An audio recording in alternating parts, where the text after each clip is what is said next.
Hi folks, Jim Sherman from the Michigan BFRO. Today, I'd like to discuss setting up and conducting an investigation.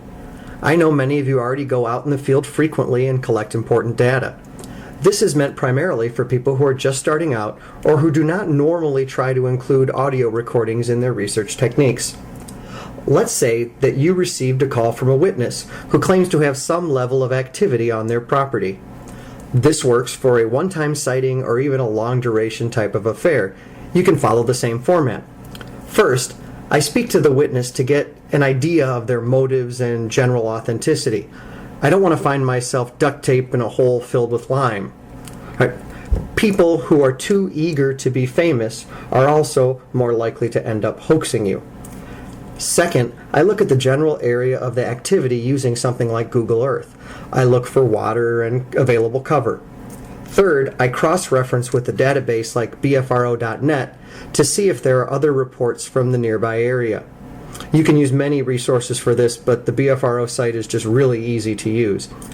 After you've done this, I suggest looking at any other local databases or Facebook pages dedicated to the specific area that you're looking at as well. Fourth, I travel to the location, I meet the witnesses, and I take a look around. Now, the things that I bring on an investigation include the following that I carry in a tactical vest or in my hands. Multiple cameras, video cameras, audio recorders, more on this later, a tape measure, a walking stick with graduated markings on it that doubles as a tree knocker and bear dissuader, a GPS, topographic map, med kit, a couple of radios, paper bags and tweezers for evidence collection, and bear spray depending on location. In my car, organized in a bug-out bag, I carry casting material, water, a small tent, a parabolic mic, night vision, and then some really fun survival gear like a lot of knives, freeze-dried food, a good med kit, a mini stove, and an emergency blanket. Now, before I arrive at a location, I turn on the recorder that I set on my car or on a nearby raised area like a fence post. You sometimes catch cool warning knocks this way, and you're not going to miss anything because you're getting your gear ready. I learned this trick the hard way, as I'll explain later.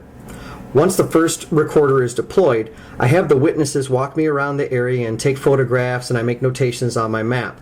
I also plot on my GPS as a backup. The whole time I'm doing this, I'm documenting everything with the recorder on my person.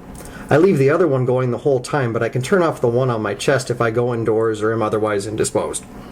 After I look around for signs like stick structures or prints or trails and things like that, I try to guesstimate the logical movement of any large critter through the area.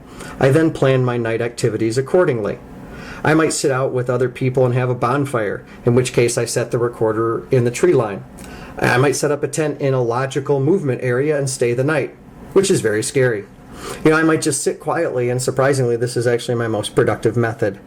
Occasionally, I might try to elicit a response. I might knock or call blast vocals, and I found that the more local you use, the better. But I never howl. I actually sound like a sick lemur. Depending on what happens, I might go back later, but I always maintain contact with the witnesses because they will get back to me if anything happens in the future. I then go home and I review my notes and audio. I've documented every noise that I've made and where I was with frequent timestamps so I know what noise is what. If I find something, I analyze it and catalog it with a date, time, and a brief description, like 3/17/2013 Hillsdale 1 a.m. knock times 3 or something to that effect. This happens to organize everything by date, but you might want to organize by location if you have multiple research areas. Currently, I'm recording full-time in 5 locations and part-time in many others. In the recording you're about to hear, I made the mistake of turning off my recorder as I was leaving, and I placed it in my pocket. I was discussing the activity that we had that day with the property owners, and it was about 12:15 in the morning. We had heard some howls, a whistle, some knocks, and what sounded like something walking around us in the snow. Later, on the way home, I found that my recorder that I'd left in the field captured the Isabella howl you heard in one of my previous videos. That was exciting to hear as I reviewed my recordings while driving home. I was on edge the entire 3 hours. But while we were standing there, we heard from a location we had just been about 75 yards away, a very loud and low growl that seemed to hit me square in the chest, kind of like a sledgehammer. I grabbed my recorder, turned it on, extremely angry at myself for missing this growl. But I kept it running, and one of the witnesses held it while I went to my car to load up my gear. Then they began to hear what sounded like an engine starting. Now you're going to hear this as well. It starts really, really low. Then you can hear one say, "Did you hear that?" Then the engine sound becomes a growl-like shriek. Now I condensed the next 15 minutes of recording to under 1 minute. You can hear two vocalizers moving away from our location and heading west. One is moving toward the other as if they're talking and trying to find each other in the dark. Now the reason that I feel that this may be a genuine recording is because, number one, I trust the witnesses. Next, the area supports a large number of animals and has cover and water and had multiple sightings in the past. We also recorded corroborative knocking and classic whoops and howls earlier in the day.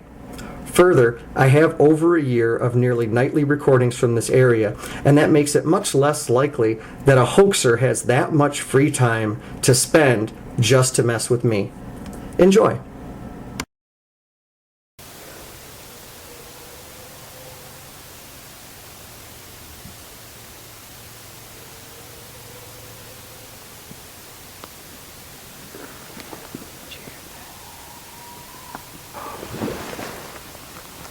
Jim.